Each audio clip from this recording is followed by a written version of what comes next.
This is a project like we've never done before. This is a project like we've never seen done before. I mean, we had people in different states that were rooting for this project, for this crew to win. By the end of the project, they went to some of our guys and they said, would you like to leave this project? And they were like, we're not leaving. We're going to stay here until this is done.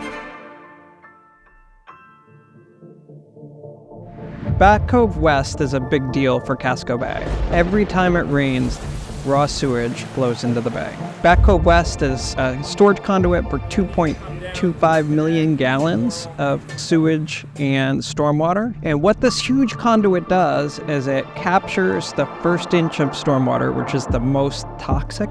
All that 2.25 million gallons of waste is then pumped to the treatment plant, and the stormwater and the sewage are cleaned up, and cleaner water is released into the bay. This is part of a 30-year effort that the city of Portland have undertaken to reduce and eliminate eventually these CSO discharges. Back Cove being one of the most high-profile, high-visibility water bodies in Portland. The goal is to try to eliminate that discharge. So the storage is an essential component to their plan. So Wright Pierce was involved in the design of the project. Sargent came on board and said, we'd like to look at approaching the project a little bit differently. So they hired Wright Pierce and looked at reducing the length of the box, essentially make it almost twice as wide, not as long, so that they could excavate less and remove less ledge. I think it saved us about $1 million. One of the big factors considered in this, that's why the tank is so deep, is the sewer runs underground. So it's already 5 to 6 feet, then it overflows at an elevation about, below grade like that. And then our tank has to be below that to capture that before everything overflows. The deepest portion of the project was between 25 to 30 feet to bottom of excavation. And for a major project like this, to install these tanks that are 20 or so feet wide in a street down 25 feet deep really requires a ton of planning and extra work. So to me, it was as much care as innovate. When preparing for the project, we knew we had a challenge on our hands.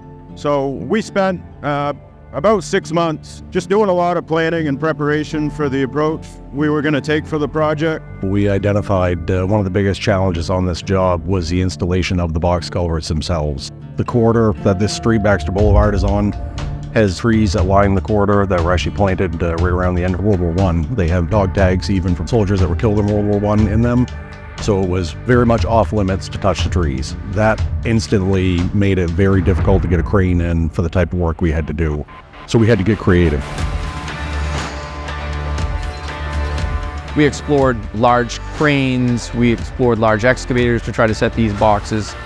But at the end of the day, the gantry crane was definitely the way to go. The next issue was, how do you dig out the boxes one at a time, sequentially, and can't get a long stick excavator to reach far enough. Came up with the concept of going with a widened excavator. The whole idea really came from a fellow employee that shared a post on Facebook of a widened excavator. I sent it to Doug Morrison. I said, Doug, I think this might work for us, for what we're trying to do. I believe that one was only widened to about 14 feet. And we joked at first, we should try to build something like that. And knowing the parameters we had to be at was 39 feet. I researched a local engineering company. It was Foresight Engineering out of Lincoln, Maine. And between the two of us, came up with the engineering drawings. We had our own fab shop, essentially build the whole thing right in our backyard. And that gave the operator the ability to stand above the hole, see it 360, see everything around him, and be able to reach everything that he needed to. And it really sped the project up. And once we got in the street, things went very well, and the operator who was there, he stuck with it, ran the machine the entire time, and that crew just every day saw an improvement. By the end of it, they were really clicking on all cylinders. We were just about exactly a year from start to finish, from when we put the first box into the final piece. It was really cool to see the effort that the crew continued to put in right to the very end to try to make improvements, find ways to do it better. They really did a great job. I'm just so proud of the way that they went about their work, the values they put into the work. Their hearts are in this. They're going to drive on that road in decades with their grandchildren and go, I was down underneath here. I think contractors will look at this project and look at what Sargent did and the benefits that Portland will receive as a result of it, finishing as they did and the work that they did. I think it was a great project. It's important work. It's unbelievably important work. The public is going to see an improvement in the water quality, and that's what it's all about, being able to use, Back Cove for recreational activities. I think this job could have an impact for years to come, decades to come, for what it did from an environmental standpoint for the city of Portland.